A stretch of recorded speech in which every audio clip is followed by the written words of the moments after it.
Hello everyone, welcome to Internet Learning. Hope you all are doing well. So today we are going to discuss the topic glacial valleys or troughs of class 11 geography chapter number 6. So ये हमारा तीसरा erosional landform है जो कि glaciers की वजह से बनता है. So glaciated valleys are trough-like and U-shaped with broad floors and relatively smooth and steep sides. तो वैलीज आपको एक तरीके से पता है कि जैसे हमने जब रिवर वैली पढ़ी थी तो उसमें हमने देखा था कि पहाड़ों से नीचे जब नदी बह के आती है तो वो इस तरीके से एक वी शेप्ड इस तरीके से लैंडफॉर्म बनाती है. ठीक है, साइड साइड में पहाड़ रहते हैं, इन पहाड़ों से पानी वगैरह जो है वो गिर के आता है और बीच में नदी जो है बहती है. यहाँ पे फिर जो पानी है इधर पे बहता है. तो बेसिकली एक ऐसा एरिया है जो पहाड़ वाले इलाकों के बीच में बन रहा है, थोड़ा सा नीचे है ये. ठीक है, अगर पहाड़ यहाँ पे हैं तो नीचे थोड़ा सा डिप्रेस्ड एरिया है, डिप्रेशन है यहाँ पे जिसमें कि नदी बहती है. इस तरीके से हमने रिवर वैलीज देखी थी. कुछ उसी तरीके से जो ग्लेशिएटेड वैलीज हैं वो भी क्या है, ट्रफ लाइक है. ट्रफ लाइक मतलब इस तरीके से गड्ढा है, ट्रफ है, ये ट्रफ होता है. ठीक है, एंड इसके साथ साथ आपको इसकी शेप कैसी दिखेगी, यू शेप जैसी है. ट्रफ मतलब गड्ढा और यू शेप भी आपको देखने मिलेगी, वो गड्ढे की तरह होती है, मतलब इस तरीके से नीचे धसा हुआ एरिया होगा. तो इसकी शेप हमें समझ आ गई, यू शेप्ड है विद ब्रॉड फ्लोर्स. इसका जो फ्लोर है वो बहुत ज्यादा ब्रॉड होगा, चौड़ा इसका बेस होगा. ठीक है, and relatively smooth and steep sides. और इसकी जो साइड्स होंगी वो रिलेटिवली स्मूथ होंगी और स्टीप होंगी. काफी एक तरीके से यहाँ पे स्टीप एकदम खड़ी चढ़ाई सी होगी और स्मूथ होगी, रफ साइड्स नहीं होंगी, थोड़ी स्मूथ एरिया होगा. जैसे आप अगर ऊपर इस पिक्चर में देखोगे तो यहाँ पे अभी तक हमने जितने भी लैंडफॉर्म्स पढ़े हैं वो सब आपको नजर आ जाएंगे. यहाँ पे हॉर्न है, एरिट्स हैं, ये सर्क हैं. अब इसमें देखोगे बीच में ये जो आपको लैंडफॉर्म दिख रहा है, बीच में जो एरिया है ये है वैली. तो साइड साइड में जो सर्क थी, पहाड़ों के जो स्लोप्स है उस पे सर्क बन रही है. यहाँ पे भी कोई पहाड़ है, इसके यहाँ पे सर्क बन रही है और बीच में ये सर्क से जो ग्लेशियर निकल के आएगा, क्योंकि सर्क कैसे बन रही है, ग्लेशियर्स की वजह से. ग्लेशियर्स जो है वो ग्रेविटी की वजह से नीचे मूव कर रहे हैं. ठीक है, ढलान पे स्लोप से वो नीचे मूव कर रहे हैं. तो नीचे मूव करते करते ग्लेशियर्स जो होंगे वो एक पर्टिकुलर जगह पे यहाँ पे बीच में आके सारे इकट्ठे हो जाएंगे. जैसे यहां से आया जो ग्लेशियर है वो इस तरह से आया और इधर पे आके वो बहने लगा, ये वाला भी इधर से आया, तो सारे तरफ से ये क्या करेंगे, सारे ग्लेशियर आके बीच में मिल जाएंगे और एक बहुत बड़ा सा एरिया बन जाएगा, बर्फ की नदी बन जाएगी. और ये भी एक अपने आप में ग्लेशियर ही है क्योंकि यहाँ पे भी बर्फ ही बहेगी. और ये वाला जो एरिया होगा बीच में ये बहुत ज्यादा ब्रॉड होगा, बहुत चौड़ा होगा. और ये नीचे इसका बेस देखोगे आप, ये तो ऊपर से टॉप व्यू दिखाया, अगर आप इसका साइड व्यू देखोगे तो वो गहरा एरिया होगा, इस तरीके से यू शेप्ड एरिया होगा. इसकी साइड्स जो है आप देखोगे ये साइड्स हैं, स्टीप साइड है इसकी. ठीक है, ये बीच में ग्लेशियर है, वैली बन रही है और ये साइड में स्टीप इसकी साइड्स हैं और स्मूथ है, रफ ज्यादा नहीं है. The valleys may contain littered debris or debris shaped as moraines with swampy appearances. अब होगा क्या कि ये जो वैली है, जो ग्लेशियल वैली बनी, इसमें क्या होगा, डेब्री होगी. डेब्री मतलब मलबा. तो सर्क में जो भी ग्लेशियर्स निकलकर आ रहे हैं सर्क से, वो अपने साथ क्या कर रहे हैं, इरोजन करते हुए ला रहे हैं, इरोडेड मटेरियल को ला रहे हैं. अब जब ग्लेशियर यहाँ पे आके बहेगा, जब यहाँ पे आके ग्लेशियर मिलेगा तो अपने साथ वो इरोडेड मटेरियल को भी लाएंगे, तो इरोडेड मटेरियल भी यहाँ पे जमा हो जाएगा और वो जो इरोडेड मटेरियल है उसे ही हम क्या कहते हैं, डेब्री. तो यहाँ पे आपको ये जो वैली है, ग्लेशियल वैली, इसमें आपको डेब्री भी दिखाई देगी. वो जो डेब्री है वो मोरेन की शेप में जमा हो सकती है. मोरेन हम आगे पढ़ेंगे क्या होता है.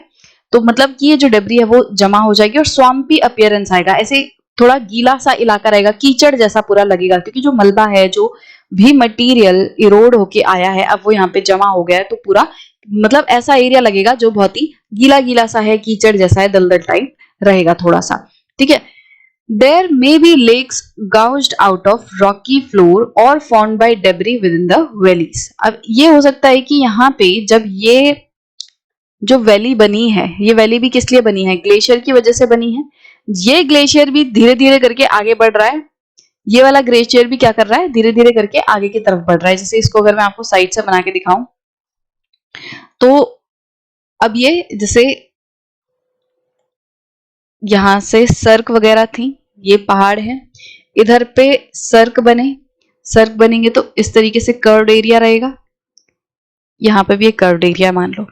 यहाँ से जो ग्लेशियर है वो आए, यहाँ से ग्लेशियर आए, अब वो ग्लेशियर आगे इधर पे चल रहे हैं। अब जब ये आगे चलेंगे, अब इस वाले एरिया का मैं आपको साइड व्यू दिखा रही हूँ, ठीक है। इस वाले एरिया का साइड व्यू इधर पे है। ये वाला जो एरिया है ये आपको कैसा दिखने मिलेगा, ये एरिया भी इस तरीके से साइड से यू शेप्ड आपको देखने मिलेगा, ठीक है। साइड से मतलब मान लो मैं इसमें थोड़ा सा नीचे खोद के देखूं तो कैसा दिखेगा, तो क्रॉस सेक्शनल इसका जो पिक्चर है वो ऐसी दिखेगी। ये यू शेप्ड है, नीचे से ये वाला जो एरिया है ये यू शेप्ड है इस तरीके से। और ये जो पूरा ग्लेशियर है ये भी धीरे धीरे करके आगे की तरफ बढ़ रहा है, ये भी आगे की तरफ इस तरीके से मूव हो रहा है। जब ये आगे की तरफ मूव होगा तो ये क्या करेगा, इसको ऐसे बनाओ, ये जैसे एरिया था यहां पे ये ग्लेशियर बह रहा है, इसने क्या किया, नीचे डिप्रेशन कर दिया। अब ये आगे की तरफ बहेगा, ठीक है। अब यहाँ पे आप साइड से खड़े होकर देख रहे हो, साइड से खड़े होकर इसे देख रहे हो तो आपको क्या दिखेगा कि ये इधर आगे की तरफ ऐसे बढ़ रहा है। तो जब ये आगे की तरफ बढ़ेगा तो ये क्या करेगा, ये वाला जो ग्लेशियर है ये भी इरोजन करेगा, अपने बेस को और ज्यादा इरोड करेगा, चौड़ा करेगा और गहरा करेगा। अब यहाँ पे क्या होगा, यहाँ पे भी हो सकता है क्योंकि अब्रेजन होगा, इसमें जो पत्थर वगैरह हैं वो और ज्यादा इरोजन करेंगे, तो यहाँ पे और बीच बीच में थोड़े से गड्ढे हो सकते हैं। यहाँ पे क्या हो सकता है, मान लो बीच वाले में यहाँ पे थोड़ा सा ज्यादा इरोजन हुआ तो इसमें क्या होगा इस तरीके से, और मान लो यहाँ पे भी क्या हुआ, थोड़ा सा कुछ कुछ ऐसे डिप्रेशंस बन गए। अब जब ये ग्लेशियर आगे जाएगा और ये कुछ ग्लेशियर जो है वो पानी बन जाएगा, बर्फ जो है वो पिघल के पानी बन जाएगी, तो पानी जो है वो इन डिप्रेशंस में जमा हो जाएगा, इन डिप्रेशंस में जमा हो जाएगा और यहाँ पे ये ग्लेशियल लेक्स बन जाएंगे। तो जब ये ग्लेशियर पिघलेगा तो क्या होगा, यहाँ पे बीच बीच में आपको लेक्स देखने मिलेंगे, तो बीच बीच में यहाँ पे लेक्स बन जाएंगे, ठीक है। इन्हीं को हम क्या बोलेंगे, ग्लेशियल लेक बोलेंगे। अब ये जो ग्लेशियल लेक है ये हो सकता है ये रॉक पे बने, ये नीचे सीधी बेयर रॉक है, या फिर ऐसा भी हो सकता है कि यहाँ पे ये बेयर रॉक है इस तरीके से, ये ग्लेशियल वैली की बेयर रॉक है, इसके ऊपर जो डेबरी है वो जमा है, जो मलबा आया है साइड साइड से वो जमा है, ये डेबरी जमा है। और हो सकता है इस डेबरी में, डेबरी मतलब ये जो अर्थ का मटेरियल है, इसमें थोड़ा सा गड्ढा हो, इसमें थोड़ा सा डिप्रेशन हो और इस डिप्रेशन में पानी जमा हो जाए, ठीक है। तो यहाँ पे आप देखोगे तो ग्लेशियर जो है वो डेबरी में बन रहा है, ये डेबरी है, ठीक है। नीचे बेयर रॉक है, तो बेयर रॉक के ऊपर डेबरी का लेयर है, उस डेबरी के लेयर में, क्योंकि ये जो डेबरी है वो भी काफी मीटर तक अंदर, मतलब इसकी जो डेप्थ है वो काफी ज्यादा हो सकती है, ये जो आपको डेप्थ दिख रही है ये डेप्थ काफी ज्यादा हो सकती है, तो उसमें डिप्रेशन बन के इस तरीके से लेक्स बन सकते हैं, ठीक है। और ये जो बेयर रॉक है इस पे भी लेक बन सकते हैं, तो डिपेंड करेगा, अगर डेबरी का अच्छा खासा लेयर है तो डेबरी में डिप्रेशन होके लेक बन जाएगा, अगर डेबरी का लेयर अच्छा नहीं है तो जो बेयर रॉक है उसी पे ये लेक्स बन जाएंगे। तो इस तरीके से ग्लेशियर लेक बनेंगे, जैसे हमने सर्क में देखा था कि टार्न लेक बनेगा, वैसे ही यहाँ पे आपको ग्लेशियर लेक देखने मिलेंगे।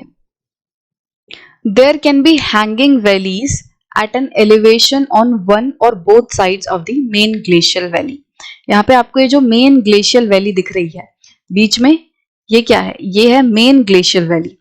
इसके साइड में, एक साइड भी हो सकता है और दोनों साइड भी हो सकता है, आपको हैंगिंग वैली देखने मिल सकती है। हैंगिंग वैली मतलब कि ये जो वैली आ रही है वो इसमें गिर रही है, तो ऐसा लगेगा कि जैसे ऊपर ये वैली लटकी हुई है, हैंग कर रही है, ऐसा लग रहा है ऊपर ये वैली हैंग कर रही है। तो आप ऐसे देख सकते हो कि ये सर्क जो है ये आके यहाँ पे, जैसे ये दो सर्क थे, ठीक है, अब ये आके मिले यहाँ पे, ये एक सर्क है और ये एक सर्क है, ये दोनों मिले गए, नीचे आके मिल गए, अब ये बेस आ गया है, यहाँ पे आपको क्या दिख रहा है, यू शेप्ड वैली दिख रही है, ग्लेशियल वैली। अब हो सकता है ये वाली जो ग्लेशियल वैली है ये एक और वैली में जाके मिले, यहाँ पे एक और वैली, एक और ग्लेशियर बह रहा है, ठीक है। क्योंकि ये चीजें कॉम्प्लिकेट हो सकती है ना, कि जैसे अगर ऐसा हो सकता है ना कि जैसे ये पहाड़ है, एक सर्क यहाँ से आ रहा है, एक सर्क यहाँ से आ रहा है, ये दोनों मिलके यहाँ पे एक वैली बन गई, और ये वाली जो वैली है वो एक और वैली से जाके मिल रही है, यहाँ पे एक और वैली है, इस तरीके से हो सकता है। तो यहाँ पे मान लो एक और ये ग्लेशियल वैली है, यू शेप्ड एक और। अब जब ये वाली जो ग्लेशियल वैली है, इसमें साइड वाली ग्लेशियल वैली आके मिलेगी, साइड वाली जो वैली है वो मिलेगी, अपना ग्लेशियर पूरा इसमें डंप करेगी। जैसे नदी में ट्रिब्यूटरी आके मिलती है ना, ऐसे ही जो ऊपर आपको ये वाला ग्लेशियर दिख रहा है, ये एक तरीके से इस नीचे वाले ग्लेशियर का वो ट्रिब्यूटरी है। तो ये इसमें क्या होगा कि ये जो आपको नीचे ग्लेशियर दिख रहा है, ये काफी बड़ा ग्लेशियर होगा। इसमें और भी बहुत सारे जो ग्लेशियर्स हैं वो अपना मतलब जो बर्फ वगैरह है, मटेरियल है, वो कंट्रीब्यूट कर रहे होंगे। तो इसकी वजह से ये जो बीच वाला ग्लेशियर है ये बहुत ज्यादा बड़ा होगा, इसमें जो बर्फ है वो बहुत ज्यादा होगी, जिसकी वजह से इसमें इरोजन भी ज्यादा होगा। जब इसमें इरोजन ज्यादा होगा तो ये ज्यादा गहराई तक काटेगा। जब ये ज्यादा गहराई तक काटेगा तो धीरे धीरे करके इसका एरिया नीचे होने लगेगा, ये जो है ये नीचे धंसने लगेगा। और जो साइड से ग्लेशियर आ रहे हैं, क्योंकि उनमें इतनी ज्यादा बर्फ नहीं है तो उनमें इरोजन कम होगा, तो यहाँ पे इतनी गहराई तक ये नहीं काटेंगे, इरोड नहीं करेंगे। तो होगा क्या कि जो साइड वाला ग्लेशियर है ऊपर से ही एक मतलब जो पानी है, सॉरी जो बर्फ है, उसको इसमें कंट्रीब्यूट कर देगा। जो ग्लेशियर है वो ऊपर से आएगा और नीचे इसमें इस तरीके से इसकी बर्फ आ जाएगी। हो सकता है इस पॉइंट तक धीरे धीरे जो बर्फ है वो पिघलने भी लगे। तो मतलब यहाँ पे क्या होगा कि आपको इस तरीके से हैंगिंग वैली दिखेगी, लटकती हुई वैली दिखेगी। ऐसा नहीं है कि सिंपल सेम लेवल पे आके जो मटेरियल है वो मेन वैली में आके मिल रहा है, नहीं। अगर मेन वैली जो है वो इस लेवल तक होती, मतलब ऐसे होती, ठीक है। तो यहाँ पे क्या है, यहाँ पे लेवल सेम है, ऊपर से वैली आ रही है और डायरेक्ट इसमें मिल रही है। बट यहाँ पे जो हम बात कर रहे हैं वो है इस तरीके से कि ऊपर से वैली आ रही है, बट उसको मेन वैली में आने के लिए इस तरीके से नीचे आना पड़ रहा है। अब इसको आप इस वाली पिक्चर में देखो और अच्छे से समझ आ जाएगा कि जो मेन ग्लेशियर वैली है वो क्या है, इस तरीके से है। इसकी जो ये साइड में स्टीप साइड है, ये स्टीप साइड एक्चुअली क्या है कि ये साइड में जो ग्लेशियर आ रहे हैं, ये जो सर्क से ग्लेशियर आ रहे हैं, वो क्योंकि बहुत ज्यादा इरोजन नहीं कर रहे तो वो ऊपर रह गए, और ये बीच में क्योंकि बहुत ज्यादा बर्फ वगैरह है तो इसका इरोजन ज्यादा हुआ है तो ये नीचे धंस गई। तो इसकी साइड जो है वो इस तरीके से स्टीप हो गई, और ये आपको अब साइड से जो सर्क आते हुए दिखेंगे, या साइड में जो वैलीज हैं, ग्लेशियर वैलीज हैं, वो कैसी लग रही हैं कि वो हैंगिंग वैली है, वो लटकती हुई वैली है, ऊपर हवा में लटकी हुई है, ऐसा लग रहा है। तो ऊपर से ये इस तरीके से नीचे अपना मटेरियल कंट्रीब्यूट करेंगी। The faces of divides or spurs of such hanging valley opening into main glacial valley are quite often truncated to give them an appearance like triangular facets।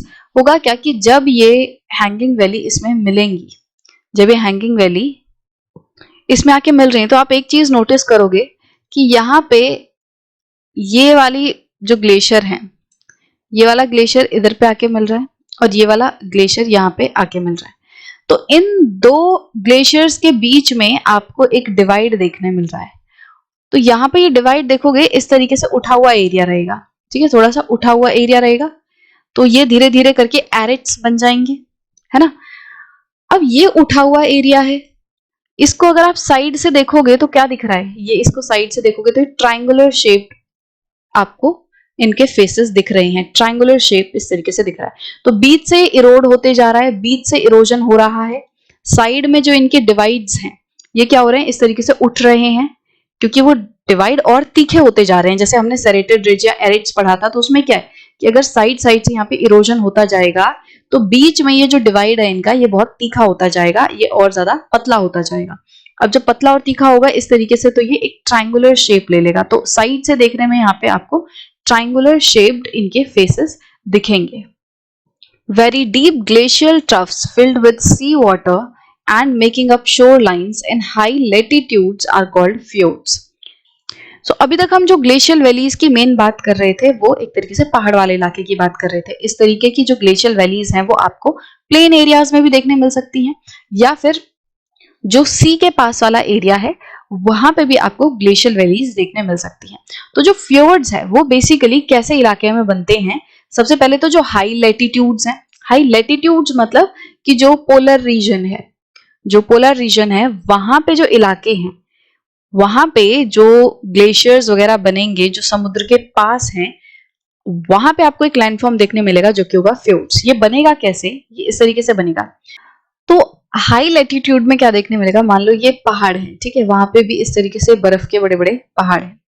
इनके ऊपर क्या होगा? ग्लेशियर जो है बह के आएगा। अब यहाँ पे जब ग्लेशियर बह के आएगा तो वो भी क्या करेगा? इरोजन करेगा, और इरोजन करके इस तरीके से नीचे कर्व्ड शेप बना देगा। तो ये साइड में वैली बन जाएगी। ये मैं आपको साइड व्यू दिखा रही हूँ इसका। तो होगा क्या कि यहाँ पे ये जो ग्लेशियर आया है वो इस तरीके से यहां से नीचे इरोजन कर रहा है, और इसके जस्ट साइड में इधर पे सी है, ये सी है।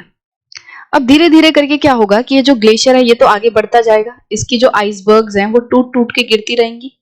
आइसबर्ग जो है वो टूट टूट के सी में गिरती रहेंगी। जैसे ये आगे बढ़ेगा इस तरीके से तो इसका कुछ हिस्सा जो है ये टूट के इसमें गिर जाएगा, तो कुछ हिस्सा इसमें टूट के गिर गया। तो धीरे धीरे करके क्या होगा? ये जो ग्लेशियर है खत्म होने लगेगा। यहाँ पे ये जो ग्लेशियर है वो खत्म होने लगेगा, और एक पॉइंट आएगा जब यहाँ पे ग्लेशियर खत्म हो जाएगा और ये वाला जो एरिया है वो खाली सा हो जाएगा। और मान लो यहाँ थोड़ी बहुत मात्रा में ग्लेशियर प्रेजेंट भी है, थोड़ा बहुत ग्लेशियर यहाँ पे प्रेजेंट भी है, बट होगा क्या? क्योंकि मान लो भूकंप वगैरह आया और कुछ ऐसा हुआ जिससे कि ये जो एरिया है ये इरोड हो गया, जो सी और इस वैली के बीच में जो डिवीजन था वो थोड़ा सा नीचे हो गया। तो होगा क्या कि जो सी का पानी है वो बह के इधर आ जाएगा। सी का पानी जो है वो बह के इस वैली में आ जाएगा और यहाँ पे वो इकट्ठा हो जाएगा। तो जब सी का पानी इस तरीके से वैली में आ जाए, ये जो इनलेट होगा सी के पानी का, इसको हम बोलेंगे फ्योर्ड्स। ठीक है, अब इसको अगर मैं सामने से दिखाऊं तो ये सामने से कैसे दिखेगा कि मान लो ये एक पहाड़ है और यहाँ पहाड़ है। अब ये बीच की वैली में यहां से दिखा रही हूं। पहले हमने यहाँ साइड से खड़े होकर देखा था कि ये साइड से कैसा दिखेगा। अब हम क्या कर रहे हैं? सामने से खड़े होकर देख रहे हैं। ठीक है, यहां से खड़े होकर देख रहे हैं। तो इसमें क्या होगा? ये बीच में वैली दिख रही है आपको, तो यहाँ पे तो ग्लेशियर है, यहाँ पे पहले ग्लेशियर है, और इसके जस्ट आगे, इसके जस्ट आगे आप कहा हो? आप समुद्र में खड़े हो, यहाँ पे पूरा समुद्र है।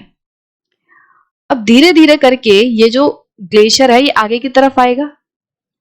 ये आगे की तरफ आएगा तो इसमें क्या होगा? वो पानी में गिरेगा, ये एरिया खाली होगा, और एक पॉइंट ऐसा आएगा कि ये जो समुद्र का पानी है ये इसमें पीछे घुस जाएगा, इस वाले खाली एरिया में घुस जाएगा, और यहाँ पे अब समुद्र का पानी इस वैली में जमा हो गया। अब यहाँ ग्लेशियर नहीं, अब यहाँ समुद्र का पानी है।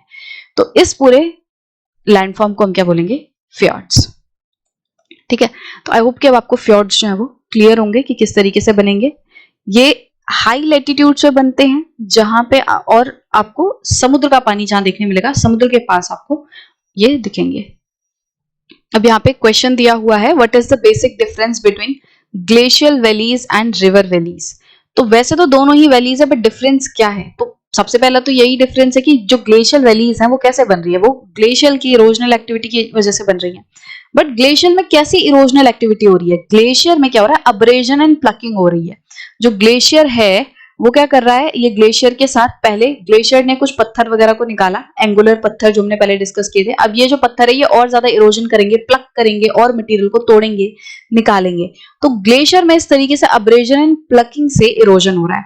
बट अगर नदी में देखोगे तो नदी के बेस पे जो इरोजन हो रहा है वो नदी के पानी की वजह से हो रहा है। वहां पे पानी ही जो है वो मेजर इरोजन कर रहा है। और रिवर वैली जो होती है वो मेनली वी शेप्ड होती है, इस तरीके से वी शेप्ड होती है, और ग्लेशियल वैली इस तरीके से यू शेप्ड होती है। इसके अलावा आप इसी में देखोगे ये थोड़ी नैरो है, जो रिवर वैली है ये नैरो है, पतली है। ठीक है, वी शेप के साथ साथ इसका एरिया ज्यादा नहीं है। इसमें एरिया अगर आप देखोगे तो ये एरिया ज्यादा नहीं है। बट ये जो ग्लेशियल वैली है इसका एरिया देखो ये बहुत ज्यादा ब्रॉड है, तो ये चौड़ी भी बहुत है। इसकी जो रिवर वैली की जो साइड्स हैं आपको इस तरीके से स्टीप दिखेंगे, बट थोड़ी स्लोप रहेगी। बट यहाँ पे आपको ऑलमोस्ट बहुत ज्यादा स्टीप इसकी साइड्स दिखेंगी, स्मूथ साइड्स दिखेंगी। रिवर वैली में आपको थोड़ा सा अनस्मूथ एरिया, या फिर जैसे हमने देखा था कि जो कैनन्स होती हैं उनमें इस तरीके से स्टेयर वाइज वैली बन जाती है।